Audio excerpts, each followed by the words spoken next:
Positive vibes श्रृंखला की आज 50वीं कड़ी हम सभी के लिए ये एक उत्साह की क्षण है। पूरी पॉजिटिव वाइब्स टीम के लिए ये उत्साह का क्षण है कि हम 2 महीने पहले शुरू हुई जर्नी आज 50वीं श्रृंखला तक पहुंच गई है।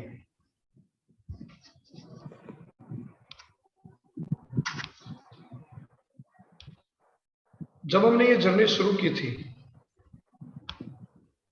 तब ये एक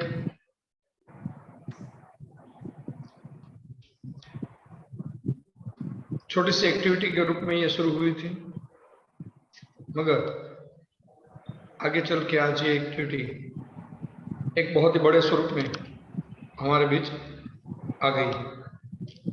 तो इसी उत्साह के साथ आज की कड़ी की शुरुआत करते हैं। हम प्रार्थना से धारा बहन से मैं विनती करूंगा कि वो आज सोमवार को याद करते हुए प्रार्थना में सुना। आज सोमवार है तो भगवान शिव जी को याद करते हुए प्रार्थना करेंगे। सोमवर्णे नवरत्न खंड रचिते पात्रे तुतं पायसं भक्ष्यं पंचविधं पयोदधियुतं रम्भाफलं पानकं साकानामयुतं जलं रुचिकरं कर्पूरखण्डोज्ज्वलं ताम्बूलं मनसा मया विरचितं भक्त्या प्रभो स्वीकुरु छत्रं चामरयो युगं व्यजनकं चादशकं निर्मलं वीणावेरिमृदङ्गकाहलकला गीतं च नृत्यं तथा साष्टांगं प्रणतिस्तुतिर्बहुर्विधा हे तत्समस्तं मया संकल्पेन समर्पितं तव विभो पूजामगृहाण प्रभो। अर्थात मैंने नवीन रत्न खंडों से जड़ित सुवर्ण पात्र में तृप्त युक्त खीर, दूध और दधी सहित 5 प्रकार का व्यंजन, कदलीफ, शरबत, अनेकों शाक, कपूर से सुवासित और स्वच्छ किया हुआ मीठा जल तथा तांबुल, ये सब मन के द्वारा ही बनाकर प्रस्तुत किए हैं। हे प्रभु, कृपया इन्हें स्वीकार कीजिए। छत्र, 2 चंवर, पंखा, निर्मल, दर्पण, वीणा, मेरी, मृदंग, दुदुम्बी के वाद्य, गान और नृत्य, साष्टांग प्रणाम, नानाविधि स्तुति, ये सब मैं संकल्प से ही आपको समर्पण करता हूँ। हे प्रभु, मेरी यह पूजा ग्रहण कीजिए। धन्यवाद धारा बहन। शिव मानस पूजा के ये स्तोत्र आपने हमारे सामने रखे और शिव जी का एक अच्छा स्वरूप हमारे सामने उपस्थित करने के लिए बहुत बहुत धन्यवाद। आगे चलेंगे हम। आज से हम एक नए परिप्रेक्ष्य में जा रहे हैं। आश्रम जो हमारी जो शक्तिपीठ है, 51 शक्तिपीठ है, उनके बारे में हल्का सा परिचय लेना हम शुरू करने वाले हैं। तो शारदा बहन कुछ उस विषय को लेकर हमारे बीच उपस्थित हुए हैं। तो शारदा बहन, आप शक्तिपीठ के विषय में थोड़ी बातें हमारे सामने साझा करें। जी, 51 शक्तिपीठ है। तो ये जो शक्तिपीठ है उनके पीछे जो कथा है वो मैं पहले आपको बताऊंगी कि राजा दक्ष प्रजापति ने एक यज्ञ करवाया था और उसमें उन्होंने सभी देवताओं को आमंत्रण दिया था और सिर्फ अपने जमाता भगवान शिव को निमंत्रण नहीं दिया था। तो जब माँ सती को पता चलता है कि सब लोग गए हैं और हमें ही नहीं बुलाया गया है, तो फिर उन्होंने स्वयं ही अपने पिताश्री के घर वो जा सकती है ऐसा सोचकर शिव जी के मना करने पर भी वह यज्ञ में देखने के लिए वहां जाती है। और वहां जाकर उन्होंने अपने पिताश्री से प्रश्न किया, तो उन्होंने शिव जी के बारे में कुछ ऐसी बातें कही जो उनसे सहन नहीं हुई, और जो ये यज्ञ स्वयं प्रज्वलित था उसमें वह जाकर अपने आप को भस्म करने लगी, कर दिया। तो जब शिव जी को यह पता चला तो उसने अपना तीसरा नेत्र खोला और सती को अपनी गोदी में कोमलता से ले लिया और तांडव करने लगे। तो फिर तभी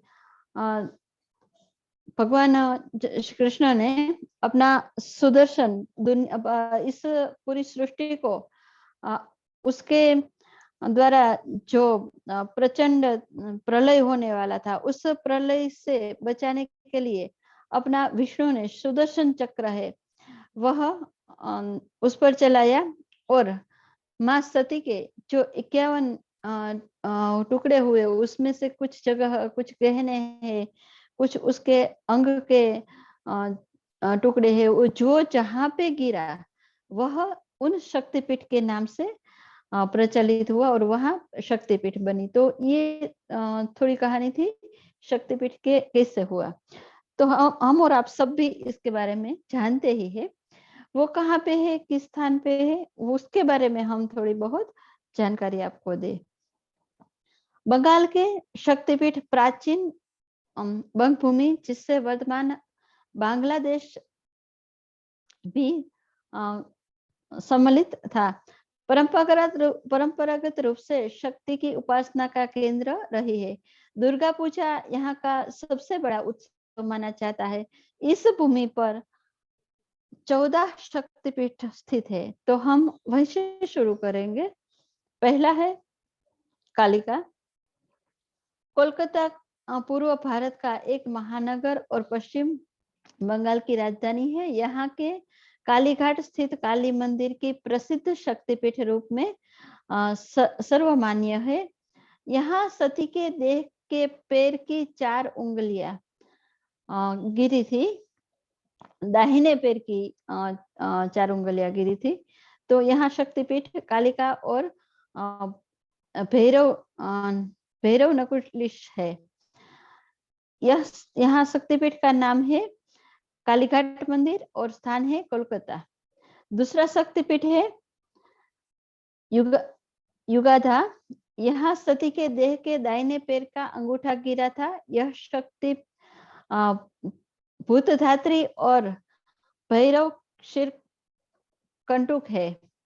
नाम है श्री जोगधा शक्तिपीठ और स्थान है क्षीरग्राम पश्चिम बंगाल।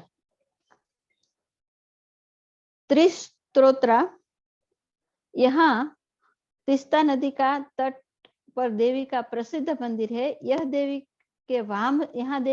का वाम चरण गिरा था और इसका नाम है श्री भ्रामरी शक्तिपीठ और स्थान है बोदांगज पश्चिम बंगाल। चौथे स्थान पर है बहुला। यहाँ देवी का वाम बाहु गिरा था। यह शक्ति बहुला और भैरव विरूप है। नाम है श्री बहुला शक्तिपीठ और स्थान है केतुग्राम श्री पश्चिम बंगाल। पांचवा स्थान है वक्तेश्वर। यहाँ शक्ति का यह शक्तिपीठ है वह शमशान भूमि में स्थित है। यहाँ का मुख्य मंदिर बाकेश्वर या बाकेश्वर शिव मंदिर है। यहाँ देवी का मन गिरा था और इस शक्तिपीठ का नाम है श्री महिष्मादिनी शक्तिपीठ और स्थान है वक्रेश्वर पश्चिम बंगाल। छठा है नल्हाटी, यहाँ देवी की उदर नलिका का पतन हुआ था। कुछ लोगों की मान्यता है कि यहाँ शिरोनली का भी पतन हुआ था। नाम है श्री नलटेश्वरी मंदिर, स्थान है नल्हाटी, पश्चिम बंगाल। 7वां है नंदीपुर, यहाँ देवी के कंठहार यानी कि यह आभूषण गिरा था। यहाँ शक्ति नंदिनी और भैरवी नंदिकेश्वर है। नाम है श्री नंदिकेश्वर मंदिर, स्थान है सोनजीदा, पश्चिम बंगाल। 8वां है अट्ठास, यहाँ देवी का अधोष्ठ यानी कि निचला होठ गिरा था। यहाँ की शक्ति फुलरा और भैरव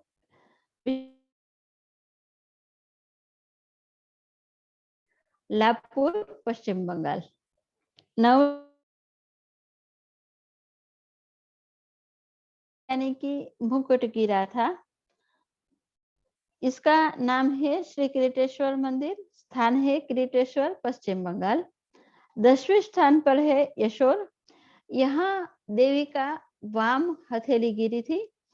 यहाँ शक्ति का यशोश्वरी और भैरव चंद्र है।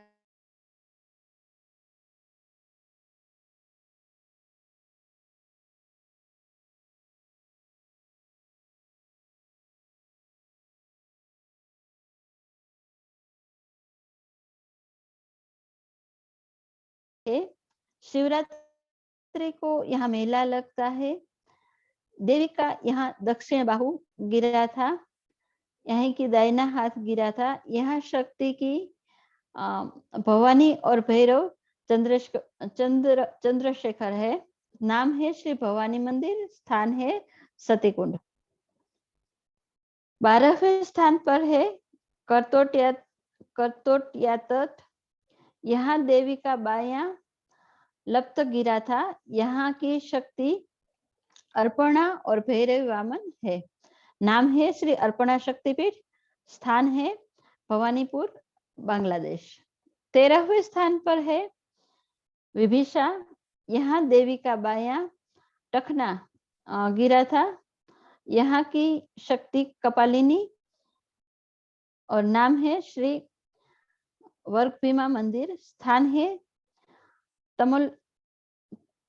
तमलुक, पश्चिम बंगाल। 14वां है सुगंधा, यहाँ देवी की नासिका गिरी थी। यहाँ की शक्ति है सुनंदा और भैरव त्रयंबकम। नाम है श्री सुगंधा शक्तिपीठ, स्थान है शिकापुर, बांग्लादेश। 15वें स्थान पर है भैरव पर्वत। इस शक्तिपीठ के संदर्भ में विद्वानों को 2 मत है। कुछ विद्वान गुजरात में गिरनार के निकट स्थित भैरव पर्वत की शक्तिपीठ मानते हैं और कुछ विद्वान मध्य प्रदेश के उज्जैन के निकट शिपा नदी के तट पर स्थित भैरव पर्वत को शक्तिपीठ मानते हैं। यहाँ देवी का ऊर्ध्व ओष्ठ गिरा था और नाम है गढ़कालिनी माता मंदिर, स्थान है उज्जैन, मध्य प्रदेश। 16वें स्थान पर है रामगिरी। इस शक्तिपीठ के संबंध में 2 मान्यताएं हैं।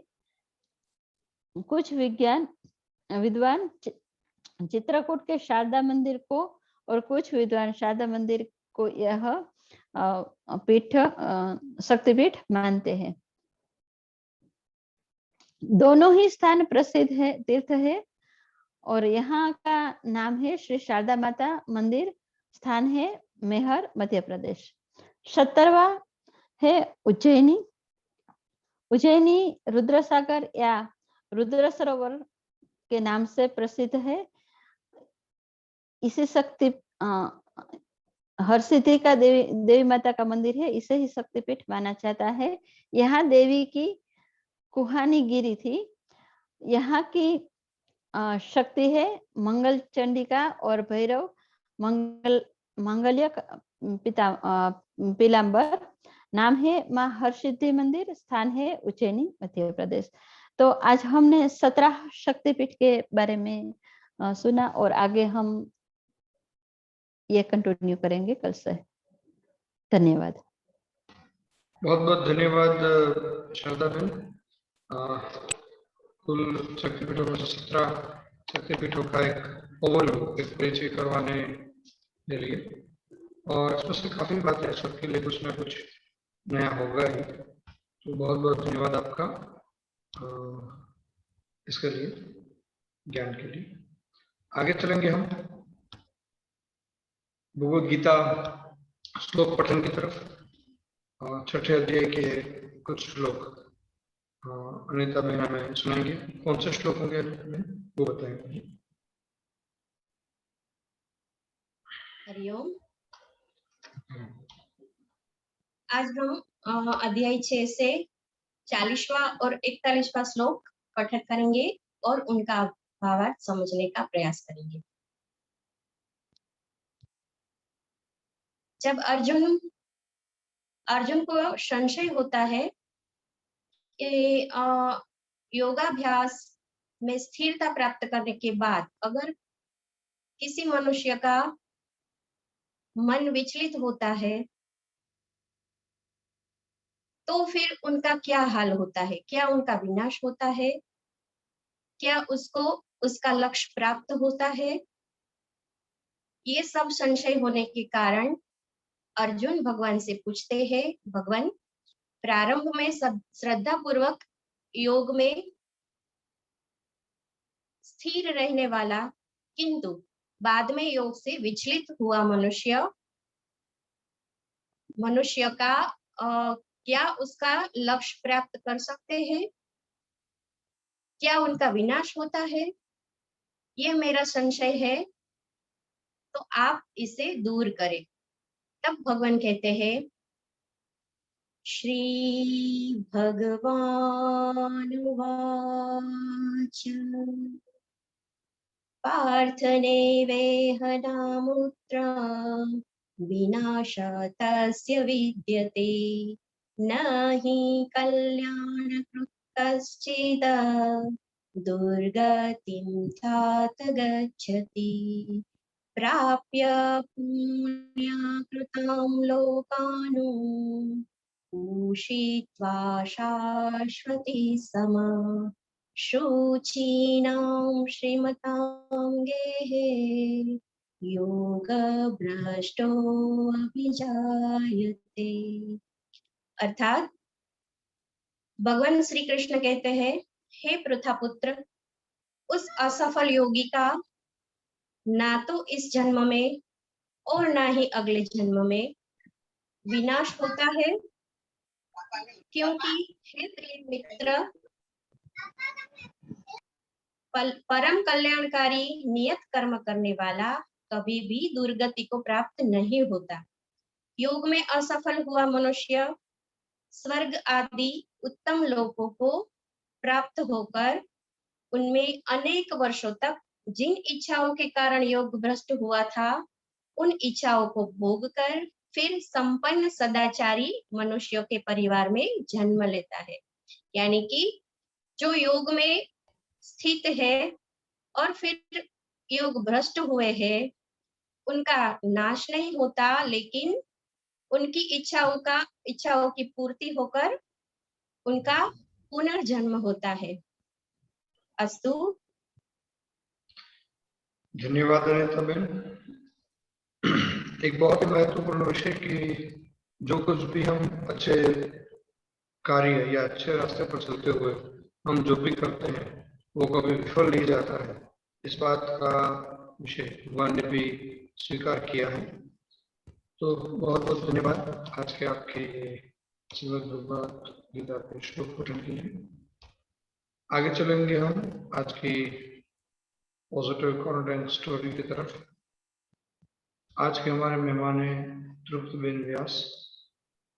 तो तृप्तिबेन व्यास से हम कॉन्टेंट स्टोरी सुनेंगे, मगर उसका परिचय पहले हम अपने बहन को कहेंगे कि उनका परिचय करवाएं, और तृप्तिबेन का वीडियो जैसे ऑन होता है तो उसको भी आपके बीच में उपस्थित करेंगे।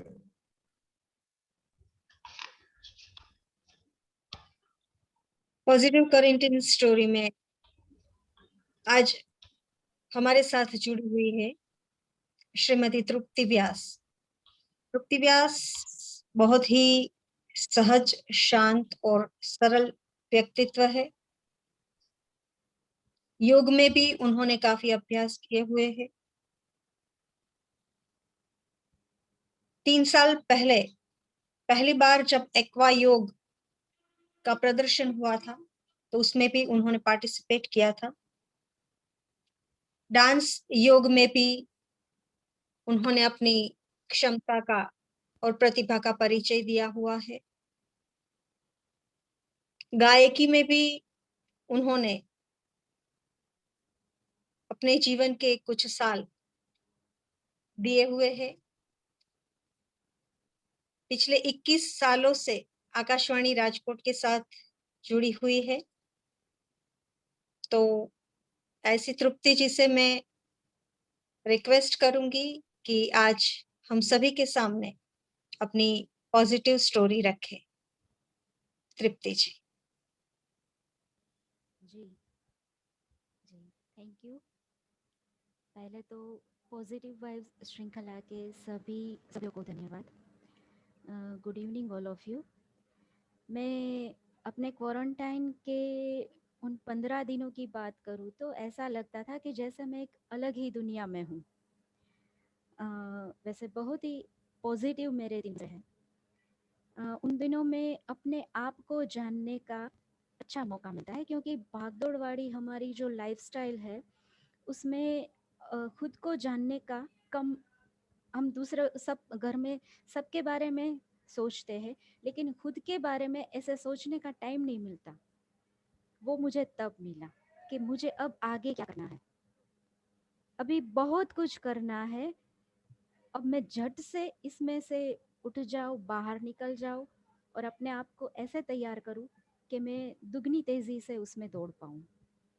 मैं अपने घर की बात करूँ तो मेरे घर में हम 5 सदस्य हैं। मेरे फादर इन लॉ, मैं, मेरे हस्बैंड, मेरी बेटी जो 12th में है और मेरा बेटा 8th स्टैंडर्ड में है। सबसे पहले मेरे बेटे को पॉजिटिव आया था।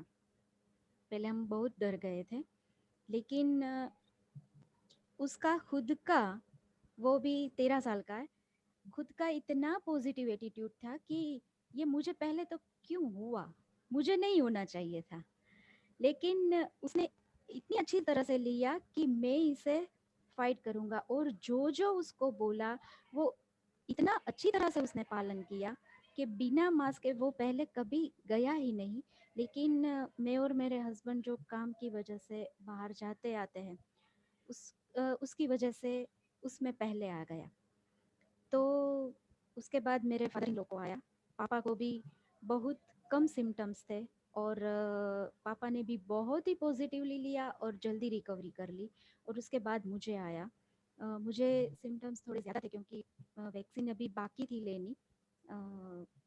तो लेकिन तब मुझे ऐसा लगा, मैं कुछ घंटों के लिए, जब मेरा पॉजिटिव RT-PCR रिपोर्ट आया तो घर में अब कैसे होगा। लेकिन मेरे हस्बैंड ने और मेरी बेटी ने जो घर की जिम्मेदारी ले ली है, मुझे कुछ घंटों में ऐसा लगा कि मेरी बेटी बड़ी हो गई सीरियसली। और मेरे हस्बैंड ने इतना सपोर्ट किया है हर एक काम में। 15 दिनों तक तो हम कमरे में ही थे, लेकिन 15 दिनों के बाद मुझे लगा कि मैं कर पाऊंगी बाहर कामकाज, लेकिन वीकनेस तब ज़्यादा थी।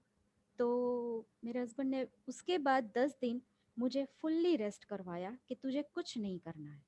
और मेरी बेटी ने, उसका 12th चालू था, उसके लेक्चर अटेंड करके वो खाना बनाने लग जाती थी। तब रिसेंटली ऐसा लगता था कि जो फैमिली बॉन्डिंग होती है वो एकदम मजबूत बन जाती है। और मैं एक खुद योग टीचर होने के साथ मैंने प्राणायाम पर ज़्यादा जोर दिया था। आसन नहीं कर पाती थी क्योंकि थकान लगती थी, लेकिन प्राणायाम ज़्यादा से ज़्यादा किया और हम सब घर में सब करते थे, जिससे हमारा ऑक्सीजन लेवल बहुत ही मेंटेन रहा और घर में ही हम सब सुरक्षित हो चुके। और इससे और आप लोग जो ये पॉजिटिव वाइब्स श्रृंखला से समाज में जो पॉजिटिविटी फैलाते हैं, इससे बहुत लोगों को उपयोगी होता है। और आप आज की आपकी जो ये 50वीं श्रृंखला है, आप सभी सभ्यों को खूब खूब धन्यवाद, खूब खूब शुभकामनाएं। बहुत बहुत धन्यवाद त्रुटि बहन, आपका भी एक माइलस्टोन में, पॉजिटिव श्रृंखला के माइलस्टोन में आप पधारे हैं। जी जी, तो बहुत अच्छी बात आपने कही, कुछ योग के विषय में, कुछ अपने विषय में। तो फिर से मैं आपका तहे दिल से धन्यवाद व्यक्त करता हूँ, बहुत बहुत धन्यवाद। आगे हम चलते हैं श्रृंखला के अगले पड़ाव की तरफ, अमीन की तरफ। कुछ एक स्टोरी को लेकर आज हम बात करेंगे। अमीन बताइए, आज 50वें दिन पर कौन सी स्टोरी? आज मैं आपको रेगिस्तान में ले जा रही ऐसे धूप के मौसम में? हूँ। ठीक है, चलो, रात है तो ठंडक हो गई मरुभूमि वहां में जाते हैं पर। चलिए। और वहां की ग्रीनरी का जो सकारात्मकता का एहसास हम करेंगे 50वीं श्रृंखला में। तो रेगिस्तान था और उसमें एक आदमी रहता था और हमेशा किसी न किसी समस्या से वो परेशान ही रहता था। कभी भी हमेशा उसे कोई भी चीज में बस समस्या ही दिखाई देती थी। तो एक दिन उसके गांव में, उस रेगिस्तान में एक बाबा आने वाले थे, फकीर आने वाले थे और काफी ज्ञानी थे, सब लोग उसे बहुत मानते थे। तो उस आदमी ने सोचा कि जब वो बाबा आएंगे तो मैं उनसे मेरी समस्या का समाधान पूछूंगा। और शाम को वो जा पहुंचा जहां वो फकीर बाबा ठहरे हुए थे और थोड़ी देर प्रतीक्षा की। फिर बाबा ने उससे पूछा कि भाई क्यों आए हो, क्या काम है वगैरह ऐसा पूछा। तो वो आदमी ने प्रणाम किया और फिर बोले कि बाबा मेरे जीवन में एक के बाद एक समस्याएं आती ही रहती है, मैं बहुत परेशान हूँ। एक से छुटकारा मिलता नहीं कि दूसरी सामने खड़ी हो जाती है। घर की समस्या, काम की समस्या, स्वास्थ्य की समस्या, न जाने कितनी समस्या। ऐसा लगता है कि मेरा पूरा जीवन समस्याओं से घिरा हुआ है और कभी भी इसका कोई अंत नहीं आने। तो कृपा करके बाबा कुछ ऐसा उपाय बताए कि मेरी सारी समस्याएं खत्म हो जाए और मैं शांतिपूर्ण खुशहाल जीवन मेरा जी पाऊं। उसकी बात सुनकर बाबा ने तो मुस्कुरा दिया और बोले कि हाँ बेटा, मैं समझ सकता हूँ कि तुम्हारा जीवन समस्याओं से घिरा हुआ है और मैं समझ भी गया हूँ कि तुम्हारी प्रॉब्लम क्या है। तो उन्हें हल करने के लिए मैं एक तुम्हें उपाय बताता हूँ। तुम्हें बस एक मेरा छोटा सा काम करना है। तो व्यक्ति, जो आदमी था, वो तो एकदम खुश होकर तैयार हो गया। तो वो बाबा बोले कि बेटा मेरे काफिले में 50 ऊंट है, तो मैं चाहता हूं कि आज रात तुम उन सभी 50 ऊंटों की रखवाली करो और जब भी ये 50 ऊंट बैठ जाए तब भी तुम सोना, तब तक तुम्हें सोना नहीं। यह कर कर बाबा तो अपने तंबू में चले गए और वो व्यक्ति था, वो ऊंटों की देखभाल के लिए चला गया। अगली सुबह बाबा ने पूछा कि बेटा रात को नींद तो अच्छे से आ गई ना? कहाँ बाबा, पूरी रात में एक पल भी सो नहीं सका। मैंने बहुत प्रयास किया कि सभी ऊंट एक साथ बैठ जाए ताकि मैं चैन से सो सकूं, किंतु मेरा प्रयास सफल न हुआ। कुछ ऊंट स्वतः बैठ गए, मेरे बहुत प्रयास करने पर भी कुछ बैठे ही नहीं। कुछ बैठ गए तो दूसरे उठकर खड़े हो गए। इस तरह पूरी रात बीत गई और 50 ऊंट तो कभी एक साथ बैठ ही नहीं पाए। तब बाबा फिर से मुस्कुराए और बोले, यदि मैं गलत नहीं हूं तो ये तुम्हारे साथ कल रात हुआ कि कुछ ऊंट जो है वो खुद ब खुद बैठे। कईयों को तुमने प्रयास से बैठाया, कई तुम्हारे प्रयास के बाद भी नहीं बैठे, और बाद में तुमने देखा कि इनमें से कुछ अपने आप ही बैठ गए हैं। हाँ, बिल्कुल ऐसा ही हुआ बाबा। आपको कैसे पता चला?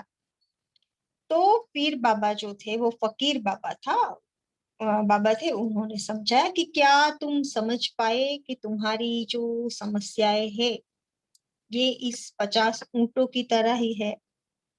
कुछ समस्याएं ऊंटों की तरह अपने आप हल हो जाती है, जो ऊंट अपने आप बैठ गए हैं उसी तरह कुछ जो समस्याएं हैं वो कुछ प्रयासों के बाद हल होती है, और कुछ समस्याएं ऐसी होती है कि प्रयास करने के बाद भी हल नहीं होती, और उन समस्याओं को हमें समय पर छोड़ देना चाहिए, और समय आने पर वो अपने आप ही हल हो जाती है।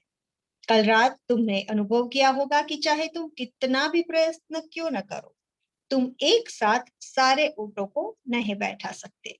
तुम एक दो को बैठाते हो तो दूसरा खड़ा हो जाता है, दूसरे को बैठा तो तीसरा खड़ा हो जाता है। जीवन की समस्याएं भी बस इस ऊंटों की तरह ही है। एक समस्या हल नहीं होती कि दूसरी खड़ी हो जाती है। समस्याएं हमारे जीवन का हिस्सा है और हमेशा रहेगी, कभी एक कम तो कभी ज्यादा। बदलाव हमें स्वयं में लाना है, और हर समय इनमें उलझे रहने के स्थान पर इन्हें एक तरफ रखकर जीवन में हमें आगे बढ़ना है। व्यक्ति को, उस आदमी को फकीर बाबा की बात समझ में आ गई, और उसने निश्चय किया कि वह कभी अपनी समस्याओं को खुद पर हावी नहीं होने देगी, चाहे सुख हो या दुख। जीवन में वो हमेशा मुस्कुराता रहेगा। धन्यवाद। धन्यवाद हमें। वो सब कुछ समस्या ऐसी थी जो बैठने वाली नहीं थी, वो तो शायद टेम्पररी तो बैठ गई है, फिर से वो खड़ी ना हो ये हमें देखना है। और शायद इस एक अच्छे माहौल का निर्माण हो, मगर ये बात समझाने के लिए कौन से बाबा आएंगे ये पता नहीं है मुझे। बहुत सारे बाबा आते हैं और बहुत सारी बातें करके चले जाते हैं, मगर इस कोरोना विषय के साथ जुड़ी हुई ये जो समस्याएं हैं उसको लेकर जो दूसरी लहर में वो खड़े हुए थे, अभी लग रहा है बैठ गए हैं फिर से वो, मगर फिर से वो वापस खड़े ना हो जाए उसके लिए जो कुछ करना होगा। तो शायद कोई बाबा की जरूरत है हमें ऐसे कि जो इस विषय को भी अच्छे से सबके सामने पॉजिटिवली रखे। तो बहुत बहुत धन्यवाद आपका एक अच्छा माहौल खड़ा करने के लिए मोरल स्टोरी में। तो ये थी आज की हमारी पॉजिटिव वाइब्स श्रृंखला की 50वीं कड़ी, हमारा अर्धशतक। तो इस श्रृंखला के अंतिम पायदान में हम शांति मंत्र की तरफ आगे बढ़ेंगे, और धारा बहन से मैं कहूंगा कि विश्व कल्याण के साथ साथ सभी के स्वास्थ्य के साथ साथ किसी एक अच्छे गुरु भी मिल जाए, बाबा भी मिल जाए, उसके लिए शांति प्रार्थना हमें करवाएंगे। ओम सर्वे भवन्तु सुखिनः, सर्वे सन्तु निरामयाः, सर्वे भद्राणि पश्यन्तु, मा कश्चित् दुःखभाग् भवेत्। ओम शांति शांति शांति।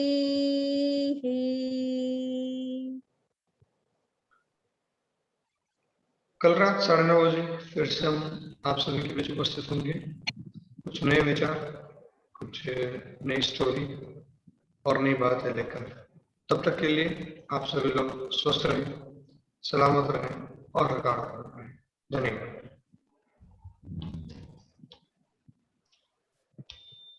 और आप सभी लोग हमारे साथ पॉजिटिव वाइब्स के चैनल पर भी जुड़े रहेंगे, ऐसी अपेक्षा।